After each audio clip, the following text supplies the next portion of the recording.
And now here is Pastor Arnold Murray. Good day to you. God bless you. Say welcome to the Shepherd's Chapel. Welcome to this family Bible study hour. Guess what? We're going to get back in this book of Deuteronomy.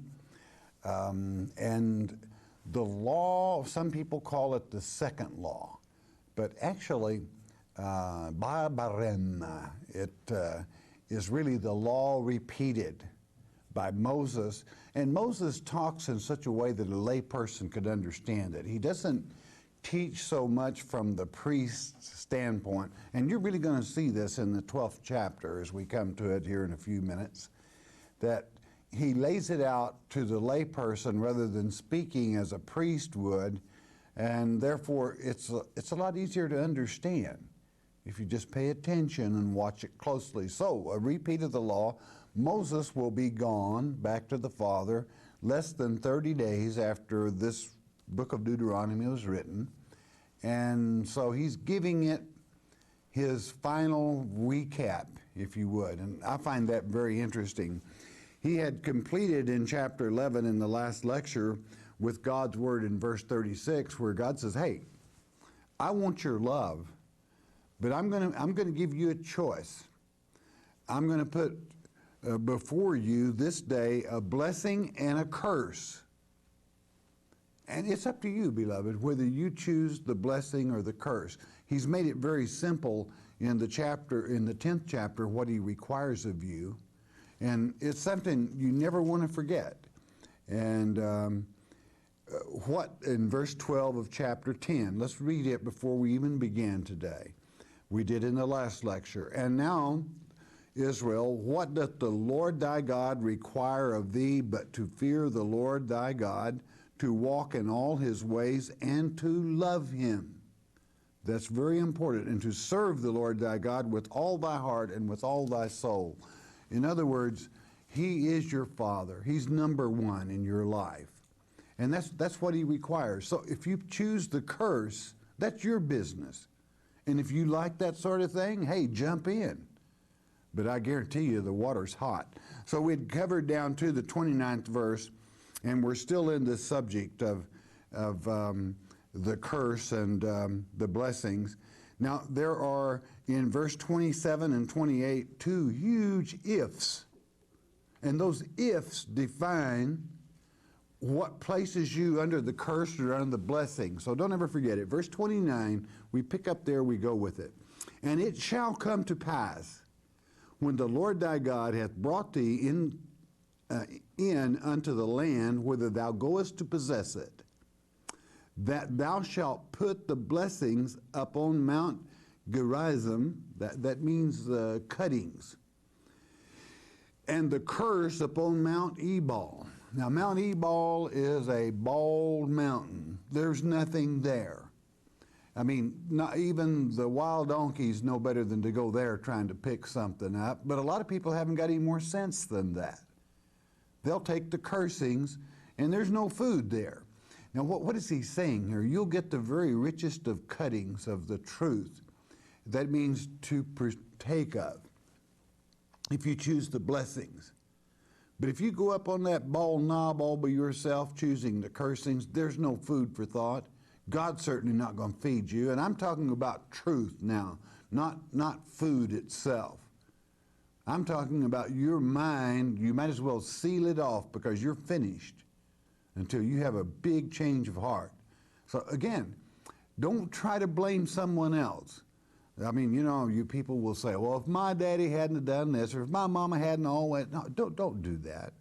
Your boss or your uncle or the government. No, it's you make the choice.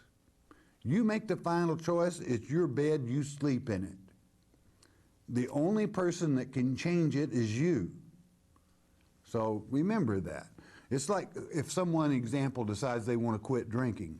You can talk to them, preach to them, lay down the law, pick up the law until they themselves within their own heart and mind decide they want to quit. They're not going to. So each person makes their own bed. And I have if you ever want to just take a short trip to the truth rather than let someone con you or anything else, listening to sob stories, your life, you made the choice hey, either fix it or enjoy it, one or the other. The choice is blessings or cursings. God makes that very clear, and I think that the analogy of Gerizim and Ebal make it very clear. Cuttings of the finest of alfalfa to eat, or an old ball knob that a wild donkey can starve to death on. Which will you take? Verse 30. Are they not on the other side Jordan, by the way where the sun goeth down in the land of the Canaanites, which dwell in the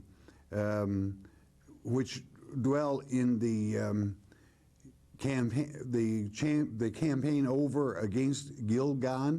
That's to say, beside the plains of Moreh.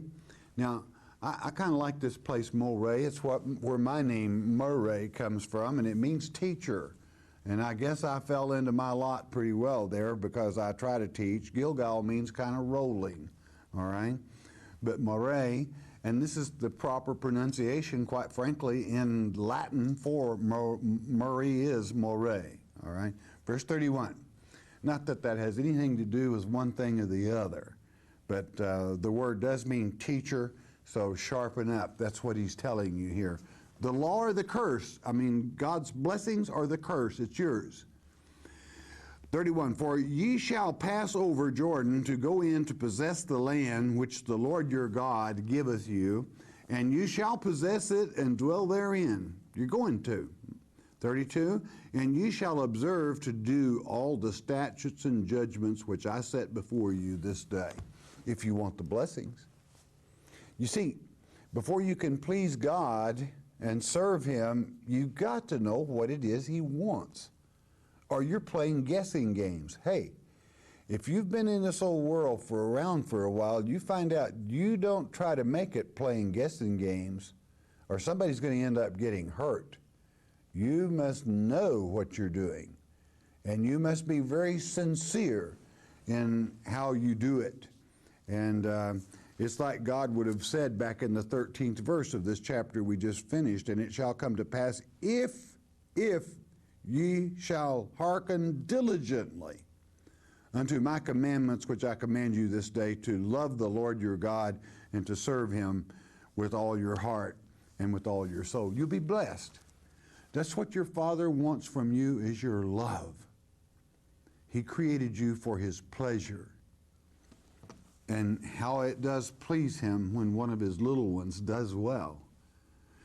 Chapter 12, this is, let's title this kind of the laws of the land. We're going to be covering health food laws. We'll cover them in more depth in a later time, and I'll probably, a rule of the thumb is this, and we'll say it before we go into it, that the difference in meats that are edible to you with God's blessings and good health, that's what it's about, is scavenger and non-scavenger. God never expected you to put a scavenger on your table for food. Why? It'll make you sick. Is it a sin? Well, it's a sin to the flesh. It will make you ill. It will make you sick. Now, if you want to be sick, hey, again, it's your choice. I learned a long time ago, you can't force people to believe and or do anything. But at least as a teacher, I must tell you what's going to happen to you if you partake of it. You're going to be sicker than a dog at times. Or you can be healthy. Now, we have a lot of things that enter into that, and there are exceptions to every rule. But basically, if you start your children out young on God's food laws, well, you're going to have healthy children, basically. And again, there are exceptions to every rule because of the pollutions and so on and so forth that we have in this world. Okay, having said that, kind of the laws of the land, and we will touch on some of the various statutes and ordinances so that you kind of know which are done away with and which aren't in this particular chapter. We'll just brush it. We'll get deeper later on. Chapter 12, verse 1, it reads, "These are the statutes and the judgments which ye shall observe to do in the land, which the Lord God of thy fathers giveth thee to possess it all the days that ye live upon the earth. And that law still remains. It's still today, if you want to be blessed, that is to say. No, do I have to do it? No, you don't have to. You can take the cursings. They're all yours, friend. And you got lots of company. Verse 2. Ye shall utterly destroy all the places wherein the nations which ye have possessed, which ye shall possess, serve their gods, upon the high mountains and upon the hills and under every green tree. You're going to take all those false religions and denominations and kick them off the hill. Now that's out of your mind, all right? That's God is jealous. He doesn't like competition, but mainly it's for their purpose and their blessings. Why?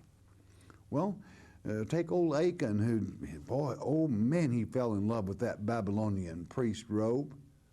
Whew, I mean, now, you know, that was fancy. He even catch the lady's eyes, I would suppose, one of the reasons he wanted it. He took it, and he was supposed to burn it. It brought about his death. And evidently his family liked it pretty well too, and the same happened, verse 3. And ye shall overthrow their altars, and break their pillars, and burn their groves with fire, and ye shall hew down the graven images of their gods, and destroy the names of them out of that place. God doesn't like his own, or those that at least claim to know the truth, to be using other names and so on and so forth that desecrate a real house of God. Now, many people might say, well, I understand that you know the sacred name. Yes, I do. Do you use it? Yes, I do. I certainly use it in prayer. But I am a teacher, and a teacher uses the names because it's not a sin to use the name if you're speaking that language, but it doesn't hurt as you go along, as a good teacher would, to teach people to use the name. That's the way you teach. Otherwise, you can be a heretic, and most of the people that really are a heretic on that various subject, they don't spell the name right and don't know it anyway. It's locked in the Hebrew manuscripts in the book of Esther so that no one can make a mistake. Verse 4, and it reads, ye shall not do so unto the Lord your God. That is to say, you don't just pick a place and decide, I'm going to build an altar here to God. If God wants an altar, he'll tell you, all right? You don't just go out in the woods somewhere and put up an altar to God. Why? Verse 5. But unto the place which the Lord your God shall choose out of all your tribes to put his name there, even unto his habitation shall ye seek, and thither thou shalt come. Now, there'll be a provision here in a moment for those that are too far away. But God intends to regulate his house. And it's real easy to tell a real house of God, a real church, if you choose more comfortably to be called church. It's real simple. God's word is taught there, not man's and not traditions. And God's blessings will be upon that house. And it will bless all those that come in contact. It will change lives because people choose blessings rather than the curse. It's up to you. It's all your call. God, you can always tell when you're in a true house of God. No one has to tell you. Verse 6, and thither ye shall bring your burnt offerings and your sacrifices. Those offerings, burnt offerings, were replaced on the cross. The sacrifices are your loved offerings. That's your love he wants you to bring to that house, to sacrifice love rather than burnt animals. And your tithes, that still remains where you're taught, and heave offerings of your hand, and your vows and your free will offerings, and the firstlings of your herd and of your flocks. Uh, the law still not much in agriculture anymore, but you can basically sort that one out for yourself. Verse 7. And there ye shall eat before the Lord your God, and ye shall rejoice in all that ye put your hand unto, ye and your households, wherein the Lord thy God hath blessed thee. Now understand, he's talking here to the common people, to the laypersons. He's not talking to the priest.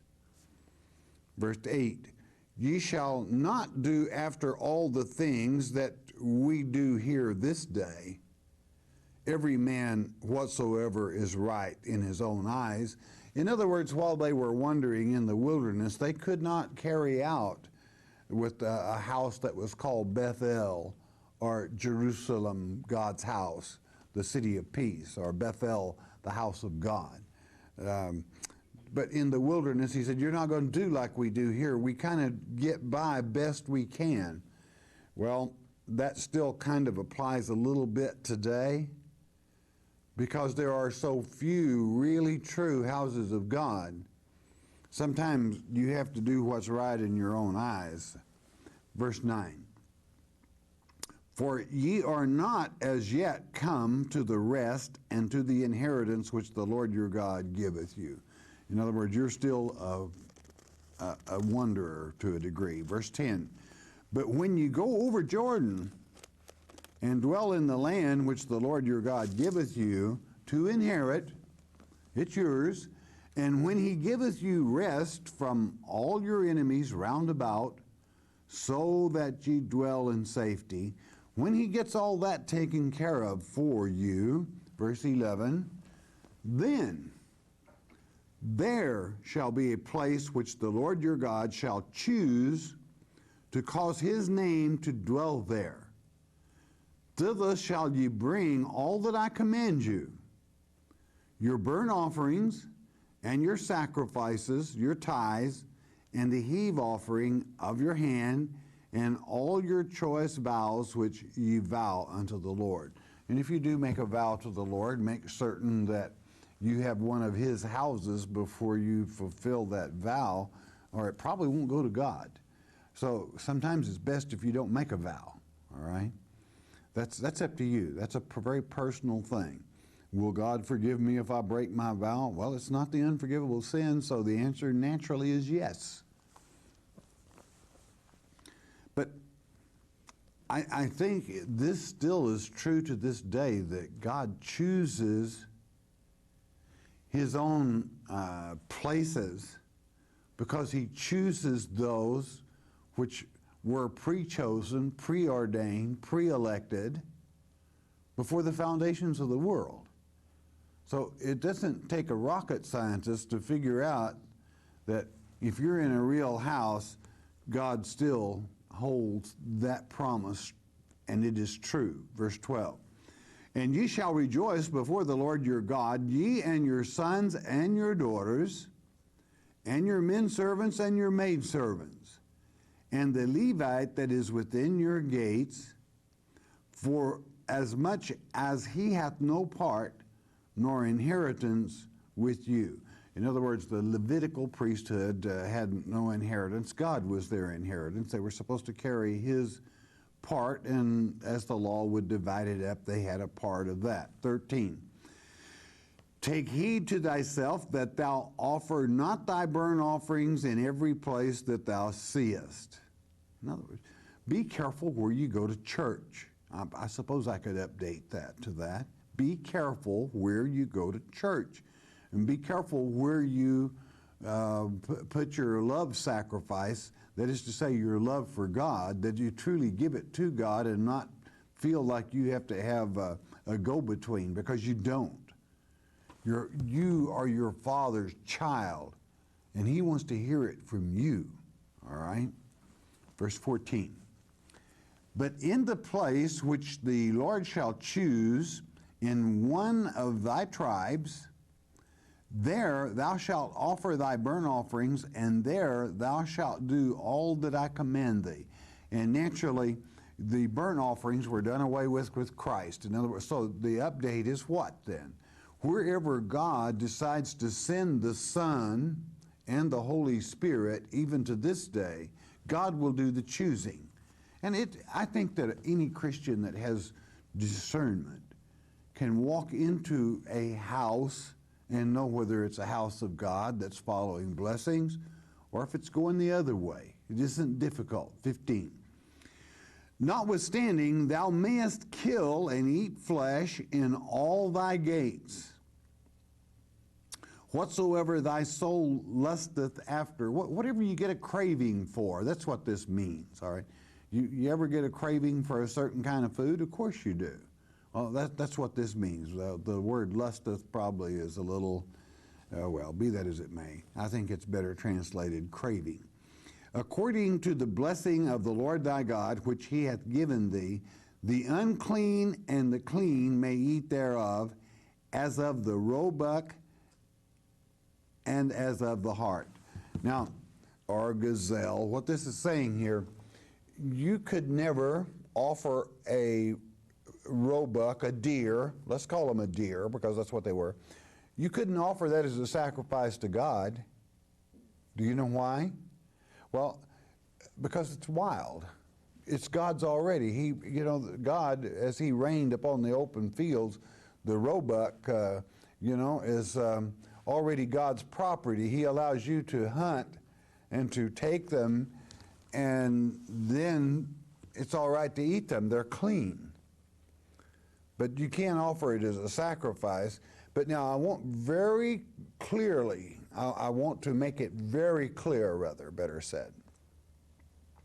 What he means here by the clean and the unclean may eat of it.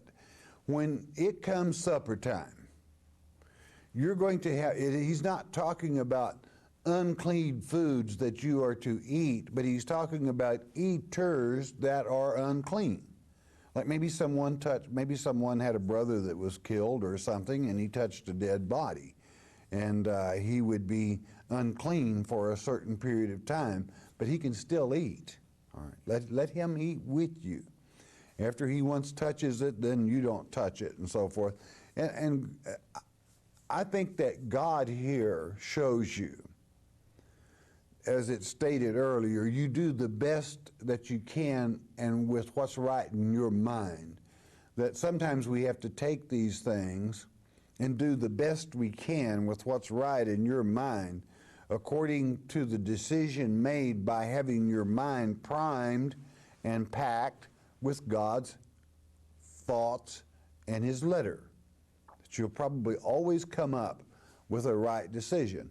So he said, hey, when it comes chow time, don't let the unclean and the clean, that's to say those that are spiritually unclean, clean, eat at the same time. But again, the roebuck wasn't a sacrificial animal. 16, only ye shall not eat the blood. You shall pour it upon the earth as water. This was a point of health. And it's still very unhealthy to this day. But now that we have freezers and everything, in other words, the way you kill the animal is to bleed it. And you get rid of the blood. Now, before there was refrigeration and this sort of thing, I mean, it didn't take but hours till the effects of that is putrid would immediately take over if the blood was still in the flesh. And without refrigeration, it wasn't long after that till it would anyway. But it's a thing of health. Now, some people will take this and say, well, my word, you can never have a blood transfusion. That's not what it's talking about. These are the laws of the land to the common people. And I call all of us the common people aside from the priesthood. Do you understand what I'm saying? It is the way you are to live. And sometimes you have to make that call. And if you make it asking his wisdom, he's going to honor it pretty well. But this means that anything that is not bled properly before you partake of it, even if it's a clean animal, it's not good for you. Verse 17, thou mayest not eat within thy gates the tithe of thy corn, or of thy wine. Now notice the difference. Now what are we talking about? The tithe of your corn and wine, or of thy oil, or the firstlings of thy herds, or of thy flock, nor any of thy vows which thou vowest, nor thy free will offerings, or heave offerings of thine hand. In other words, you can't eat God's part. Listen carefully, 18. But thou must eat them before the Lord thy God in the place which the Lord thy God shall choose. Thou and thy son and thy daughter and thy manservant and thy maidservant and the Levite that is within thy gates, and thou shalt rejoice before the Lord thy God in all that thou puttest thine hands unto. And of course, this goes into a point of law that I choose not to go to at this time, that part that was God's. Well, namely, let's take part that's God's, is the fat. God says, I don't want you eating the fat. It's not healthy for you. The fat belongs to me. So one of the first things that will happen to you if you get ill today, they'll say, and leave fat alone. Don't take in too much fat, okay? So finally man catches up, does he not? Verse 19.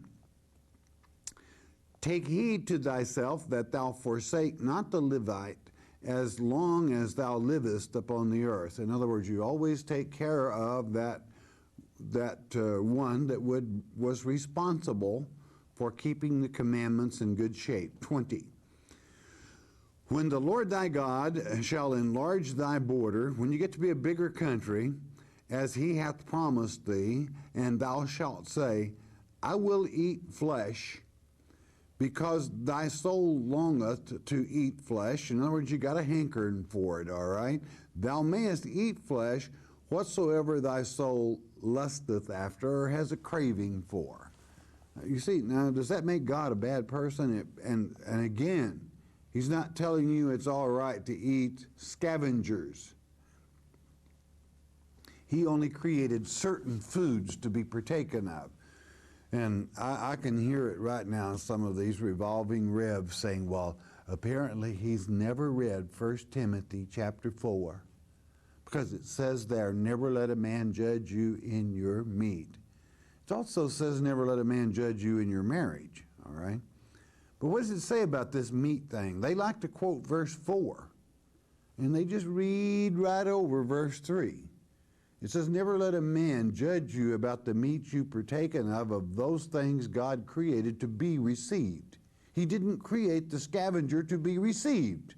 And that's what he's telling you here, is what can be received and what can't. So, you know, I don't know where the art of reading with understanding has gone to. It's simple enough that a child can read it and understand it, but some yo-yo that's primed up with traditions has great difficulty making common sense out of the simplicity in which Christ taught. It's kind of sad, isn't it? Verse 21.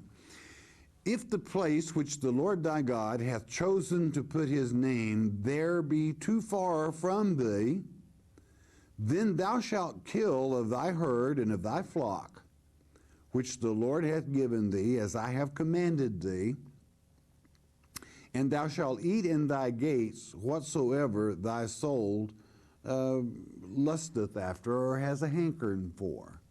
So you see, God isn't difficult. Listen carefully, 22. Even as the roebuck and the hart is eaten, so thou shalt eat them. The unclean and the clean shall eat of them alike. Now again, the clean and the unclean, there would be some people that says right there you can eat the clean and the unclean both. No, that's not what it said. It said the eaters can eat the clean, but the eaters can be clean or unclean spiritually and partake of it. Father is very gracious, and his parameters that he sets on our behavior are really pretty simple to follow. Verse 23. Only be sure that thou eat not the blood, for the blood is the life, and thou mayest not eat the life with the flesh. And naturally, it is true that it is the blood itself that carries the oxygen and the properties themselves, the metabolism carried through them, that nourishes and feeds the body, that keeps it alive. And you're not supposed to eat something that's alive.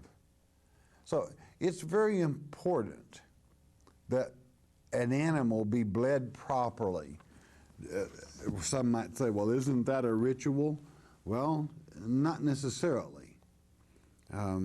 It is simply the cleansing of the meat. And has nothing, I repeat again, it has nothing to do with the blood transfusion or anything else. It just simply means meat will spoil rapidly and make you sick. 24, thou shalt not eat it. Thou shalt pour it upon the earth as water. 25, thou shalt not eat it, that it may go well with thee and with thy children after thee, when thou shalt do that which is right in the sight of the Lord. It'll go well with you what? You won't get sick. You'll be healthy. Your children will be healthy. 26, only thy holy things which thou hast and thy vows thou shalt take and go unto the place which the Lord shall choose. God always has a place for everybody. And you know something? I think sometimes it's a secluded place in the country that is a special place by a stream or on a mountaintop. It can be. It doesn't have to be a church building. It's a special place for one to pray, to communicate with the Father, that enriches their life simply by meditating one-on-one with the Father. But as far as the vows, meaning in the pay of the teacher, God will have houses, and especially, that's so simple I choose not to even explain it any further. 27, and thou shalt offer thy burnt offerings, which now is your love for God. Christ gave that offering for one and all times. The flesh and the blood upon the altar of the Lord thy God, and the blood of thy sacrifices shall be poured out upon the altar of the Lord thy God, and thou shalt eat the flesh. And verse 28 to complete. Observe and hear all these words which I command thee, that it may go well with thee and with thy children after thee forever. In other words, that you'll simply be healthy. These are health laws. When thou doest that which is good and right in the sight of the Lord thy God. Now that was a very simple brush over of God's health laws. And we'll be going into them more in depth, so hang on as we go through this book. But that'll give you kind of we'll cultivate a little spot of ground here and get ready to plant the deeper seeds as we move along. Judgment usually had to do with the issues of morality. That was always done in the gate, and it was usually done by someone that knew God's law quite lengthy and could judge between two after hearing both sides of the story, so on and so forth, as laws would apply. Here you have those health laws. Health laws are not a sin like to hell, but it's a sin to the flesh, because you're going to be sick if you don't follow them as best you can. And the good Father alone only knows, in this polluted world today, where we poison ourselves on every corner, by that I mean every time you turn a corner, there's more pollution. Certainly we have illness, but it does help to do it His way. Don't miss the next lecture. We'll complete this chapter and get into the next. The laws of the land, the laws that we live by, the things that we do to choose the blessing or the curse. How are you doing? All right, bless your heart. You listen a moment, won't you please?